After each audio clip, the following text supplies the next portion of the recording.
All right, they'll do that. And then the giraffe, in turn, snorts and takes off. So, in a sense, the tick bird is sort of warning everyone on the savannah that the lion is coming around. Poor lions. They get such a bad rap. Yeah. But they got to eat, you know? No, it's just true. It's just one of those things. It's the circle of life. It is. Nobody likes seeing a lion chowing down on an antelope or running after a family of antelopes. Right. They like to see lions and alligators or crocodiles fight each other. Yeah, because then it's a fair fight. Sure. You know what I'm talking about? Oh, yeah. But we did talk about the giraffes fighting each other for the ladies, and they do this with those ossicones. You know, when you look, I guess you might want to call them horns, but they're called ossicones. The two, and it's not always two. Don't they have more than that sometimes? So no, they'll have two ossicones, but then they get these calcium deposits to protect against the headbutts, and it looks like they have more horns. Like you're kind of showing off at that point. Yeah, you really went a little far with the horns, man.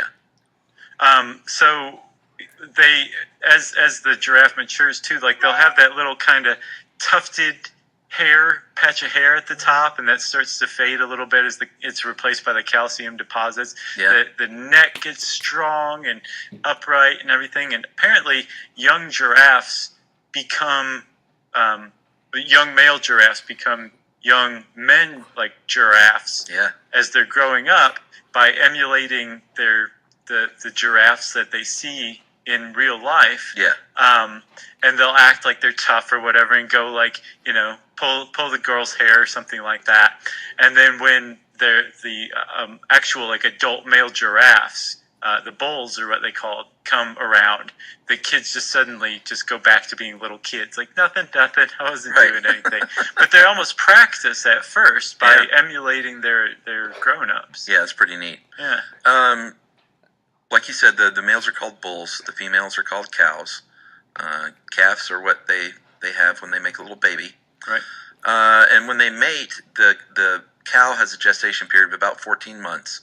And then you can look up on YouTube and see a video of a calf being born. Yeah.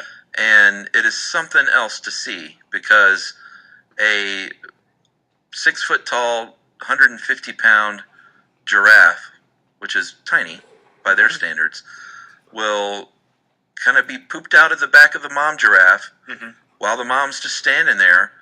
It'll flump and fall on the ground like a little lump, which is all cute and sort of amazing looking, and then like a bunch of really other gross stuff comes out. Right. That's what you need to be just aware of if you watch this video. You can just stop it there is what I would recommend, but there's a lot of afterbirth. There's one thing you know when you're a young giraffe is don't look up. Yeah. Never look up. Yeah, and while you're on YouTube, go look at baby giraffe learning to stand and walk because it's amazing. They do it really quickly, about an hour later.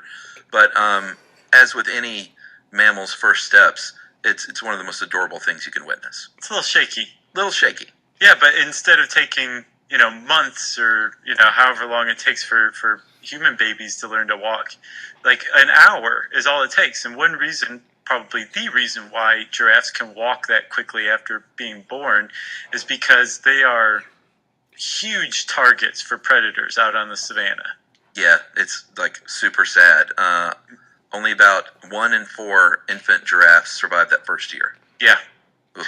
Which is that's a big milestone in a giraffe's life. I would say so. Because you made it to your first year, and after that, you're starting to grow to the point where I think by age 3 to 6, they're fully mature. Yeah. So if you make it to your first year, you're going to be able to survive probably longer and longer. Your chances of survival increase tremendously just because of the size you're getting to. Yeah. But making it to that first year is very tough. And it's at that first year also that they wean. I think they nurse for like the first year and then start eating leaves after that. Yeah, and so for many years they thought that mama giraffes might be a little cold-hearted because a lot of times they would see the mama giraffe leave the calf behind for this very vulnerable young calf for extended periods. But what they now think, thankfully, is that the mama giraffes are they're not neglected at all. They're really social, and they're going out to look for food and stuff, and the job of the baby calf is to just lay down, sometimes for a whole day, and be as quiet as possible until Mama returns, and Mama will return. Right, but that seems to me is that's probably one of the reasons why the mortality rate is so high among giraffe calves, is that they're tiny, their mothers leave them, and they just are expected to lay there quietly on the savannah until they return a day later. Yeah, but they do. Like the only other thing they could do is walk around with Mom, which makes them more vulnerable. Yeah, I guess that's a good point. You know? Yeah. So that Mama basically says, you hide here, be quiet, I know you want to run and play, and you might want to snort, but there's bad things out there. Yeah. They're hungry lions, and so I'll be back, trust me. Yep. So they like you said, they do come back, but because of that, I think you said the scientists for a long time thought, what's wrong with giraffe moms? They're the worst of the worst, Yeah. right?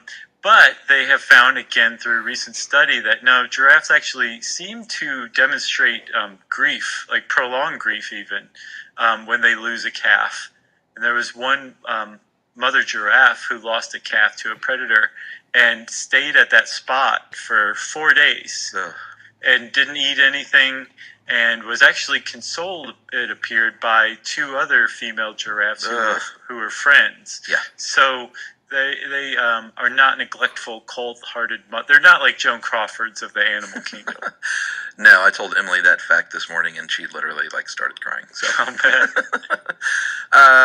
All right, so we mentioned that they eat plants. That is exclusively. Giraffes are herbivores, Mika, so that means they only eat plants. They don't eat meat. Mm-hmm. And what they really like to chow down on, they eat seeds, they eat fruits and branches and things. What they really love are